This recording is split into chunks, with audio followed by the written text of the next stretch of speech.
성경 말씀 나훔 1장 12절부터 봉독하겠습니다. 여호와께서 이같이 말씀하시기를 그들이 비록 강하고 많을지라도 반드시 멸절을 당하리니 그가 없어지리라. 내가 전에는 너를 괴롭혔으나 다시는 너를 괴롭히지 아니할 것이라. 이제 네게 지운 그의 멍에를 내가 깨뜨리고 네 결박을 끊으리라. 나 여호와가 내게 대하여 명령하였나니 내 이름이 다시는 전파되지 않을 것이라.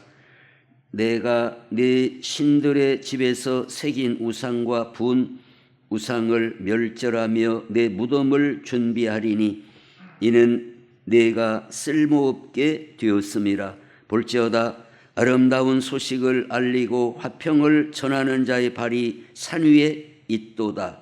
유다야, 내 절기를 지키고 내 소원을 갚을지어다. 악인이 진멸되었으니 그가 다시는 네 가운데로 통행하지 아니하리로다 하시니라.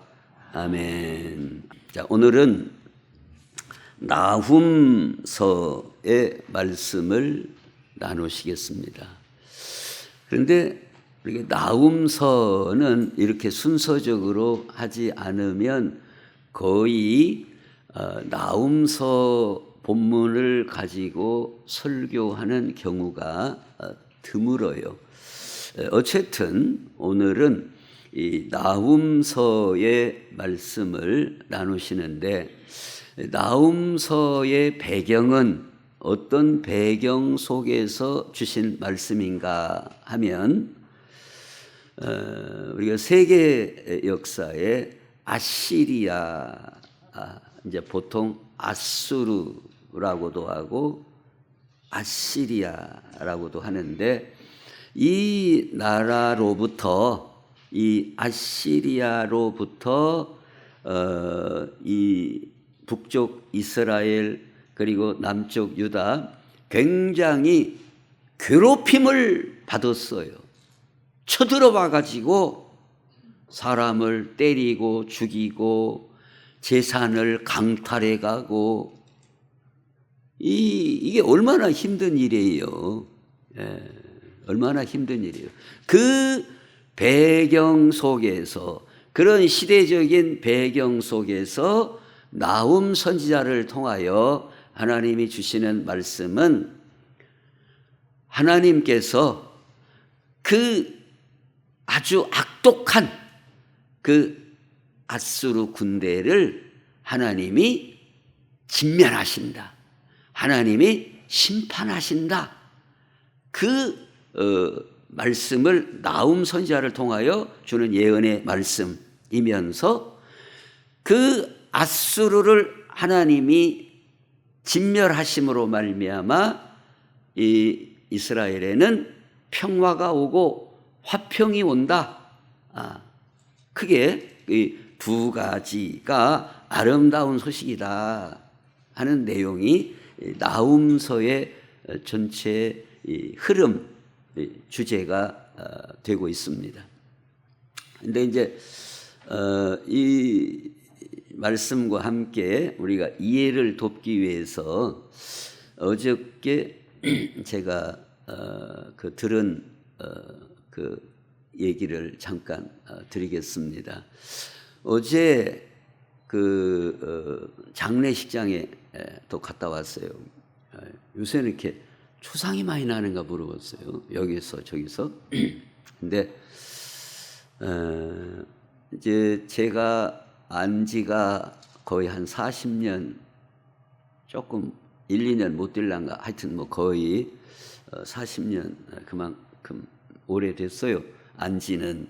그러나 그러지 않습니까? 우리가 뭐 자녀들 아니고서야 뭐 특별한 관계가 아니면은 뭐 이렇게 잘 못 만나요. 그래서 뭐 몇 년에 한 번씩 보거나 뭐 이제 그런데 어저께 그 장례식장에서 식사하면서 제가 무슨 말을 들었는가 하면 그 부인이 지금 62세가 돼요. 이제 근데 저는 이제 그 부인이나 그 남편이나 다 잘 원래 3, 40년 전부터 잘 아는 관계인데 그 부인이 이제 우리가 조문을 가면은 식탁에서 이렇게 식사할 때 그 예의로 인사로 그 앞자리에 앉아가지고 좀 어쩌고 저쩌고 뭐 어떻게 돌아가셨네 뭐 어쩌고 옛날 얘기도 하고 그러잖아요. 근데 2년 전에 그러니까 지금 62인데 그러니까 60세에 처음으로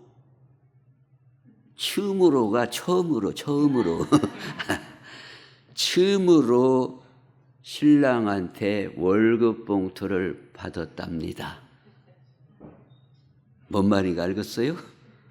지금 60까지 살더락 사는 동안에 처음으로 남편한테 월급 봉투를 받았대요. 그래서 얼마냐고 제가 물어는 안 보고 보통 그 직종이 아마 200에서 300 정도 될 것 같은데 액수는 안 물어보고 처음으로 받아봤대요. 그래서 제가 속으로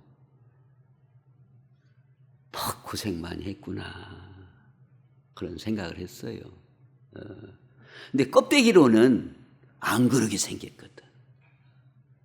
껍데기는 그냥 저도 그냥 보통으로 그냥 사는 줄 알았어요. 그렇게까지 바닥에서 힘든지를 몰랐어요. 근데 이제 어저께 초상마당에서 잠깐 이제 시간이 있어서 이러고 저러고 이제 지나간 얘기를 하는데 60살 돼갖고 처음으로 신랑이 월급 봉투다 해갖고 갖다 주는 걸 받았다. 그리고 현재도 빚이 1,500만 원이나 있다네. 놀래잖아요, 저기 백수자들. 네, 제가 왜 그러는 거예요? 어떤 의도로 이 말씀을 드리느냐? 오늘 저나 우리 모든 성도님들 한 분 한 분이나 나만 힘든 것 같고 나만 복잡한 것 같은데요.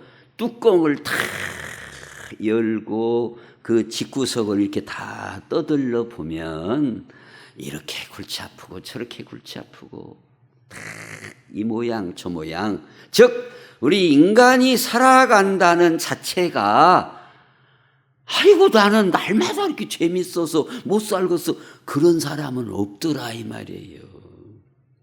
우리는 이 땅에 사는 자체가 이렇게 어렵든지 저렇게 어렵든지 쉽지 않은 인생을 우리는 살아가고 있는 거예요. 그러면서 이 얘기가 나온 김에 우리 남자분들은 그분 신랑처럼 하면 안 돼요. 남자는 하나님이 남자를 지으셨을 때에는 책임지는 존재로 지으신 거예요. 이게 즉 남자는 뭐냐? 책임지는 위치에 있는 사람이 남자인 거예요. 그래서 결국 선악과도 누가 먼저 일 저질렀어요? 일은 누가 먼저 저질렀어요? 하와가 먼저 저질렀어요. 그래도 책임은 남자가 지는 거예요. 남자가. 오늘 우리 교회 모든 성도들도 남자분들은 책임감이 있어야 돼요. 자기 가정에 서든지 교회에 서든지 남자는 책임지는 위치에 있는 거예요. 책임지는 위치. 그리고 이게 결혼을 안 한 우리 총각들도 정신 차려야 돼요. 책임감이 있어야 되는 거예요. 책임질 줄 알아야 되는 거예요. 책임질 줄 알아야 돼요. 책임감이 없으면 남자가 아닌 거예요. 떼어내야 돼요, 그것을. 책임질 줄 아는 게 남자인 거예요.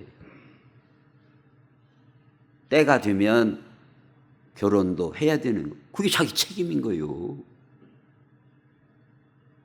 자기 아내를 사랑하고 가정을 세우고 자녀를 키우고 그게 책임인 거예요. 기본적인 책임이에요. 책임을 해야 돼요.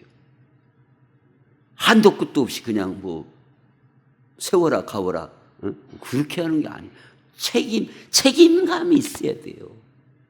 부모 앞에 내 책임감, 하나님 앞에 내 책임감, 책임질 줄 알아야 돼요. 남자는. 근다고 여자는 책임 없다 그 말은 아니지만 그래도 남자는 대표적으로 책임지는 위치에 있다. 이 책임지는 삶을 살아야 한다. 자, 그런데 자, 오늘 나훔서의 말씀을 보면 나훔서의 말씀을 보면 나훔 선지자가 살았던 당시에 이 아시리아 아수르의 이 침략으로 말미암아 보통 문제가 아니에요. 예? 보통 문제가 아니에요. 왜 보통 문제가 아니냐? 와서 사람을 죽입니다. 재산을 뺏어갑니다. 사람을 포로로 끌어갑니다. 포로로 끌고 가다가 뒤처지는 사람이 있을 거 아니에요. 뭐 다리가 쩔뚝거린다든가 삔다든가 그냥 그 자리에서 그냥 다 죽여버립니다. 약자는 관용이 없어요. 그리고 고고학으로 그 사람들을 어떻게 끌고 가느냐? 손을 이렇게 끌고 가는 게 아니에요. 코를 쥐어갖고 철사 같은 걸 코를 소같이 꼼짝달싹 못하는 거예요. 못 도망가는 거예요. 코를 쥐어가지고 그래갖고 그런 것들이 이 돌 같은 데다가 그 부조 이렇게 만들지 않습니까? 그런데도 나오는 걸 보면 얼마나 잔인하고 무자비한. 그러니까 우리가 요나서를 통해서 보신 것처럼 자, 한번 보세요. 나훔서 1장 1절. 자, 읽어봐요. 시작. 니느웨에 대한 경고 곧 엘고스 사람 나훔의 묵시의 글이라. 그러니까 아시리아의 수도가 어디라고요? 니느웨예요. 니느웨. 그러니까 요나가 왜 하나님이 말씀하시는데도 왜 안 갔냐? 그런 배경, 그런 시대적인 배경, 치가 떨리는 거예요. 치가 떨리는 거예요. 그래서 요나가 그렇게 하나님의 말씀을 안 듣고 엉뚱한 방향으로. 그러니까 이 나훔서하고 요나서는 이 대칭 관계에 있어요. 어떤 대칭 관계냐? 요나 선지자를 통해서는 하나님께서는 아무리 니느웨, 아시리아 같은 악독한 사람들이라 할지라도 회개하는 자에게는 구원의 길을 열어주신다는 메시지를 전하고, 나훔은 그 뒤의 시대예요. 그런데 니느웨가 그때는 잠깐 회개하고 돌이켰지만 몇십 년 지나서는 또 그것 보고 뭐라고 한 줄 알아요? 도레미. 다시 도레미. 옛날로 도로 돌아가는 거예요. 또 악독한 그 습성이 또 그냥 나와. 그래서 나훔 선지자를 통하여 하나님이 악독한 백성들을 심판하신다. 그리고 세계사적으로도 이 아시리아는 바벨론의 멸망을 당하게 되는데, 아시리아의 전성기에 갑작스럽게 폭망해 버리는 거예요. 그러니까 사람이 망하는 걸 보면은 이렇게 점점 쪼그라들고 보통 일반적으로 이렇게 망하잖아요. 쪼그라들고 그래서 탈탈 털었다. 근데 이 아시리아는 이 선지자의 말씀 그대로 전성계 풍선 바람 빠지듯이 팍 망해버리는 역사가 세계사에도 나오는 것이다. 그래서 오늘 이 본문을 통해서 크게 두 가지 측면에서 나훔서를 통하여 하나님 우리에게 주시고자 하시는 메시지가 뭔가. 첫 번째로 그 주보에 보시면은 악인은 하나님이 진멸하신다는 거예요. 악인을 하나님이 진멸하신다. 그러니까 이스라엘 입장에서는 그게 아름다운 소식인 거예요. 그런데 우리 인간에게 있어서 진짜 원수가 뭐예요? 우리 인간에게 있어서 진짜 원수는 뭐예요? 그것은 원수 마귀, 그리고 우리에게 있는 죄악이에요. 이 두 가지가 우리 인간의 최대 적인 거예요. 최대 적. 우리는 생각하기를 우리 주변에 누가 원수고 이제 물론 그런 수는 있어요. 우리가 살다 보면 그냥 원수 같이 이렇게 되고. 근데 성경은 우리 인간에게 있어서 근본적인 원수가 뭐냐? 그것은 원수 마귀예요. 마귀는 우리를 속이고 범죄하게 하고 하나님으로부터 멀어지게 하고. 그래서 인간의 근본적인 원수 마귀인데, 오늘 본문에 보시면은 요한 1서 3장 그 주보에 7절에서 8절 보면, 자녀들아 아무도 너희를 미혹하지 못하게 하라. 의를 행하는 자는 그의 의로우심과 같이 의롭고 죄를 짓는 자는 마귀에게 속하나니 마귀는 처음부터 범죄함이라. 하나님의 아들이 나타나신 것은 마귀의 일을 멸하려 하심이라 그랬습니다. 예수님이 이 땅에 오신 것은 마귀의 일을 멸하려고 오셨다 이거예요. 마귀의 일을 멸하려고 오셨어요. 근데 우리 사람이 자기 힘으로 마귀를 물리칠 수 있어요? 못 물릴 힘이 없어요. 마음이야. 그렇게 하면 좋겠지만 우리 개인 인간의 힘으로는 마귀를 대적할 힘이 없는 거예요. 마치 무엇과 같은가 하면은 골리앗하고 청소년 다윗이 싸우는 것처럼 사실은 상대가 안 되는 거예요. 상대가 안 돼요. 상대가. 그러니까 우리가 마귀를 내 힘으로 이길 수 있다? 없어요. 없습니다. 그런데 우리가 성경은 마귀를 대적하라. 그리하면 너를 피하리라. 이렇게 말씀하고 있는데, 그러면 우리가 어떻게 마귀를 대적할 수 있을까요? 그것은 우리가 무장하지 않고는 마귀를 대적할 수가 없어요. 무장하지 않고는. 이 맨손으로는 마귀를 대적할 수가 없다 그 말입니다. 대적할 수가 없어요. 그러니까 우리가 연세 드신 분들은 좀 지팽이를 하나씩 들고 다닐 필요가 있다 싶어요. 지팽이.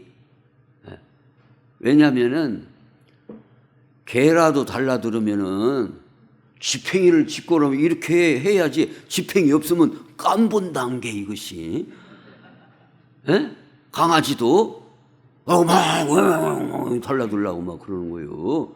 근데 지팽이라도 들고 막 이렇게 해야 아이고 안 되겠다 하고 이게 내려가지. 무장이 안 되면요 우습게 봐요. 제가 아는 형님은 그렇게 해서 강도를 물리친 적이 있어요. 집에 강도가 들어왔어요. 잘 나갈 때 상당히 지금도 잘 살지만은 재산이 한 100억대 되는 사촌 형인데 집에 강도가 들어온 거예요. 밤중에. 왜 왔겠어요?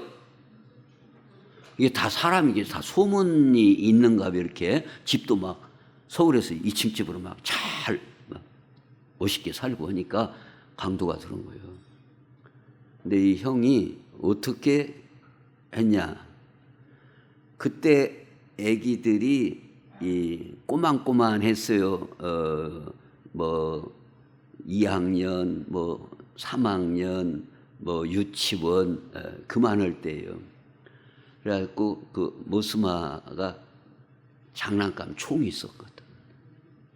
총을 딱 안 나가! 쏜다! 우리가 캄캄할 때 장난감 총이라도 강도가 볼 때 못 같이 이게 참말로 총 같이 비잖아요. 강도가 가들이야. 그래서 그 얘기를 하시더라고.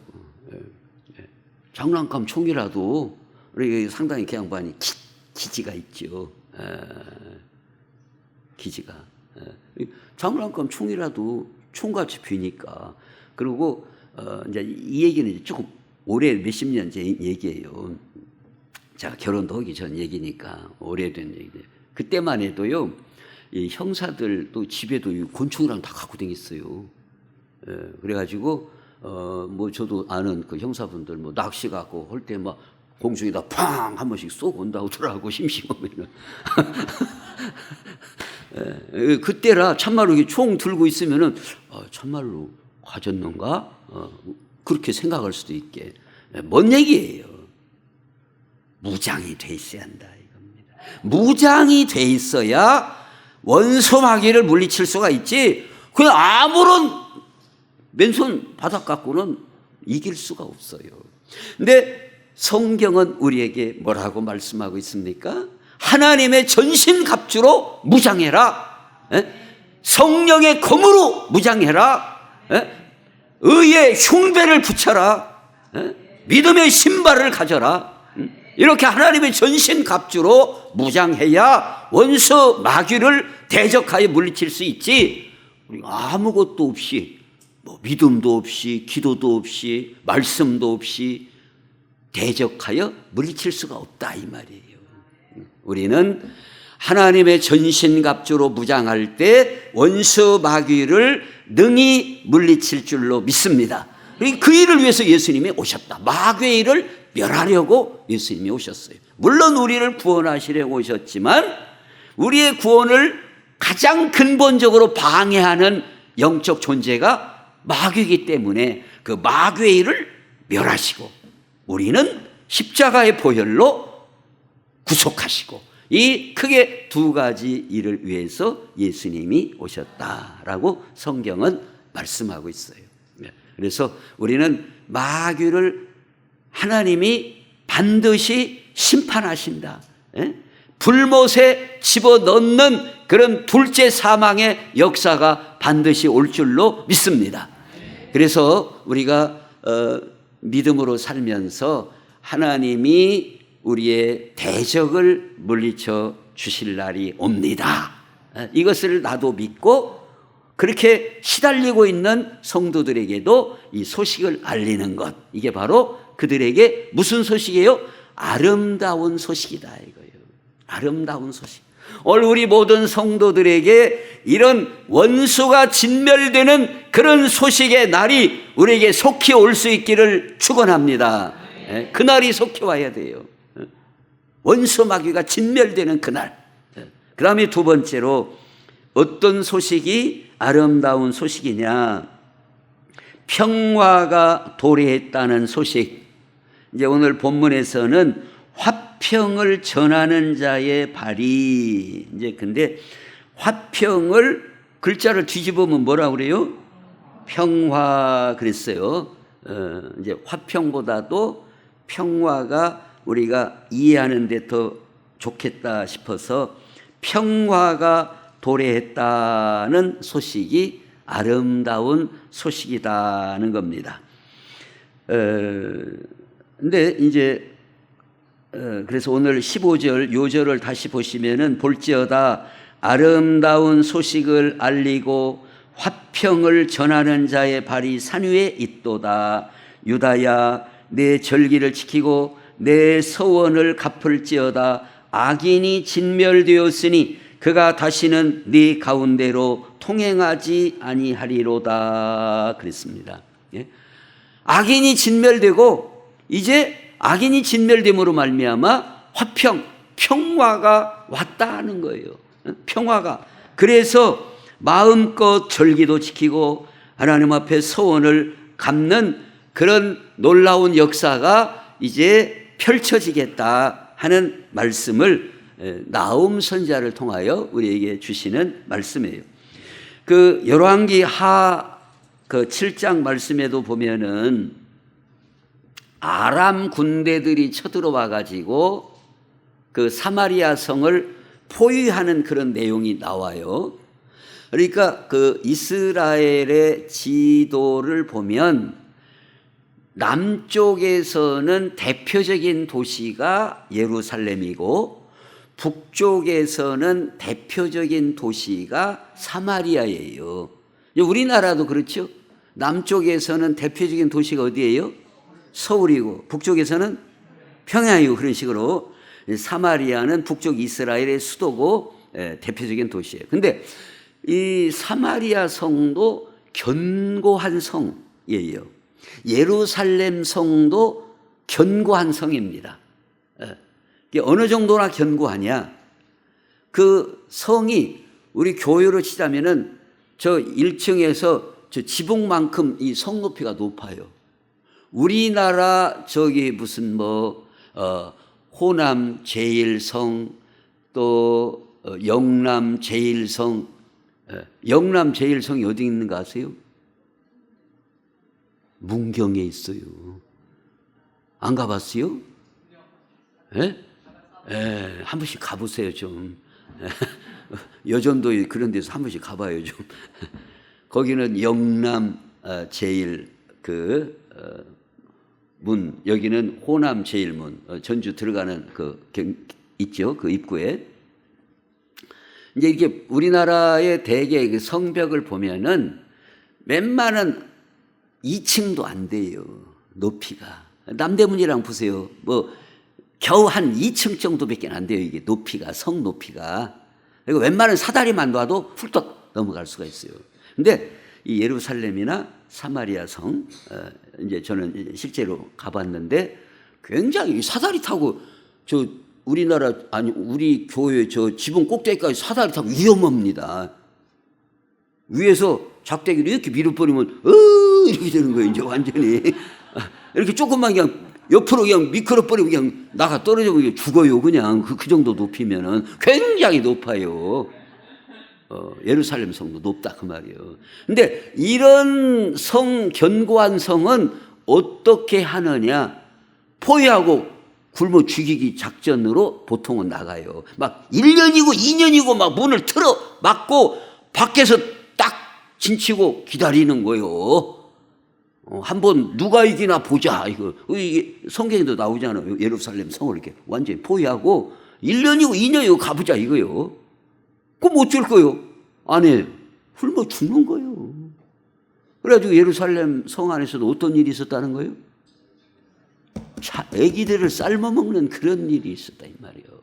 사람이 그냥 눈이 그냥 뒤집어져 버리니까 먹을 게 다 바닥나니까. 그게 인간이에요.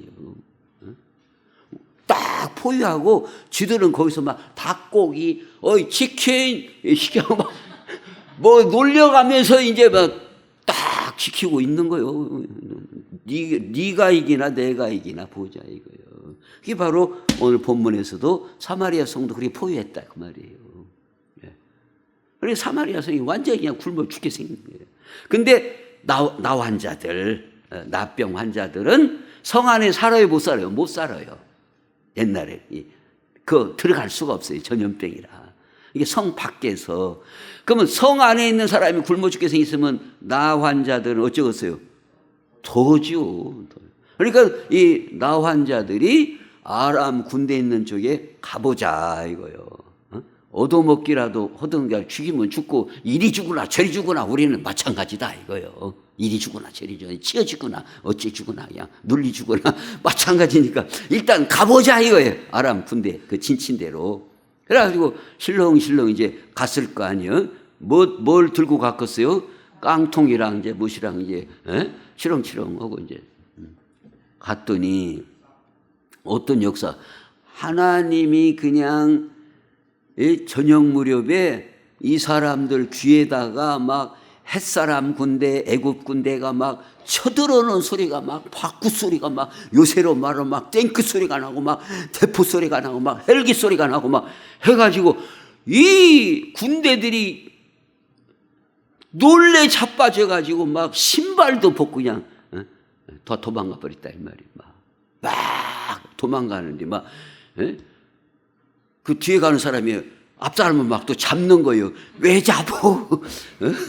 해갖고 막 서로 막 도망가더라. 막 싹 다 도망가. 이 나 환자들이 가봤더니 아무도 없고 막 시방 저녁밥 먹으려고 막 쌀밥을 해놨는데 그냥 노릇노릇하게 막 누룽지 막 해갖고 아직 포도 안 있네 그냥 막 그래갖고 막 지들 붙여 막 먹고 막 된장국 막 먹다 보니까 이제 정신이 나서 아이고 우리 성 안에는 지금 다 쫄쫄 막 굶어 죽게 생겼는데 우리만 이러고 있으면 쓰겠냐? 아무리 우리가 나 환자지만은 인간적으로 이러면 이건 아니지 하고는 이제 쫓아가가지고 가봤더니 이렇게 되어 있더라. 그랬더니 성 안에 있는 사람이 왔겠어요 안 왔겠어요? 안 왔죠. 이게 속임수가 아니냐. 그래가지고 왕이 먼저 말 몇 필 있는 걸 사람 시켜가지고 가서 확인을 한 다음에 가자. 그러니까 막 나와가지고 막 거기 있는 거 그냥 먹고 그냥 막 오시고 막 그 군수 물자고 막 다 싸고 지고 이고 막 메고 막 구름마다 끌고 막 해갖고 다 들어왔더니 원래 평상시 곡식값보다도 아주 그냥 싸게 사마리아 성에서 거래가 되었더라. 그런데 그 장관인가 그 사람은 안 믿었어요. 선지자를 통하여 주신 말씀 안 믿었어. 그래서 백성들이 그냥 밟아 죽겠다. 이제 그런 말씀이 나오죠. 자, 무슨 얘기예요? 이게 기쁜 아름다운 소식이다 이거예요. 배가 고픈데 그냥 그 먹을 음식이 엄청나게 지금 막 쌓여져 있다. 그 가서 그냥 갖다 먹기만 하면 된다. 이게 바로 아름다운 소식이다. 오늘 본문에서 말씀하는 아름다운 소식, 첫째는 악인을 하나님이 심판하신다는 소식이요. 그로 말미암아 우리에게 화평이 오고 평화가 오고 굶주린 모든 것들이 해결되는 역사가 일어나게 되었다. 이게 바로 아름다운 소식이다. 근데 오늘 이 나훔 선지자를 통하여 주시는 말씀이 그림자적으로 우리에게 주시는 교훈은 무슨 말씀인가 하면 예수 그리스도는 이 땅에 왜 오셨느냐? 마귀의 일을 멸하시고 우리 죄악의 문제를 해결하시고 우리에게 생명을 주시고 구원을 주시고 하나님의 자녀의 신분으로 우리를 바꿔주시는 놀라운 은혜를 다 가지고 오셨다. 그러니 예수님이 이 땅에 오신 소식은 아름다운 소식이요. 그래서 복음이다 라고 말씀을 하는 겁니다. 그래서 오늘 본문 주보에도 보시면은 이사야 61장에 이사야 선지자를 통하여 예언한 말씀이 주 여호와의 영이 내게 내리셨으니 이는 여호와께서 내게 기름을 부으사 가난한 자에게 아름다운 소식을 전하게 하려 하심이라. 나를 보내사 마음이 상한 자를 고치며 포로된 자에게 자유를, 갇힌 자에게 노임을 선포하며 여호와의 은혜의 해와 우리 하나님의 보복의 날을 선포하여 모든 슬픈 자를 위로하되 무릇 시온에서 슬퍼하는 자에게 화관을 주어 그 죄를 대신하며 기쁨의 기름으로 그 슬픔을 대신하며 찬송의 옷으로 그 근심을 대신하시고, 그러면서 누가복음 4장 20절에 그 책을 덮어 그 맡은 자에게 주시고 앉으시니 회당에 있는 자들이 다 주목하여 보더라. 이에 예수께서 그들에게 말씀하시되 이 글이 오늘 너희 귀에 응하였느니라. 이사야 선지자를 통하여 예언된 말씀이 예수님이 오심으로써 성취되었다라고 예수님이 말씀하신 겁니다. 그러니까 예수님은 이 땅에 왜 오셨다는 거예요? 오늘 말씀과 같이 왜 오셨느냐? 구체적으로 보면 마음이 상한 자를 고쳐주시려고. 우리의 마음이 상한 사람들이 얼마나 많아요. 마음이 상했어요. 마음이. 그러니까 우리가 뭐 이런데 뭐 가시 박히고 뭐 긁히고 이렇게 상하는 것도 어떻게 하면 낫어요? 아까진기, 아까진기 바르고, 빈디, 밴드 바르고, 그거 이렇게 뿌리는 것도 뭐예요? 그거 보고, 뭐 있는데 그 하여튼 가루 그런 거. 그런 것도 좀 뿌리고, 다이어트 그런 것도 좀 뿌리고, 그러면 나서요. 근데 마음이 상한 건 아까진기 발라도 안 나서요. 마음이 상하면 쉽게 안 나서요. 파스 발라도 잘 안 나서요. 마음이 상하면. 근데 예수님이 오셔서 사랑으로 말씀하시고 우리에게 위로해 주실 때 상한 마음이 고쳐질 줄로 믿습니다. 주님이 해 주셔야 상한 마음이 치료가 되는 거예요. 주님이 고치셔야. 이건 뭐 뼈다구가 뭐 어쩌고 하는 것은 뭐 정형외과를 가고 무엇을 어쩌고 하지만 마음이 상한 것은 이거 누가 고쳐주는 거예요? 하나님의 위로하심과 우리 예수님이 그 능력의 손으로 어루만져 주셔야 상한 마음이 치료될 줄로 믿습니다. 그 일을 위해서 오셨다 이 말이에요. 그 일을 위해서 포로된 자에게 자유를 주시려. 포로돼 봐요. 얼마나 답답하겠어요.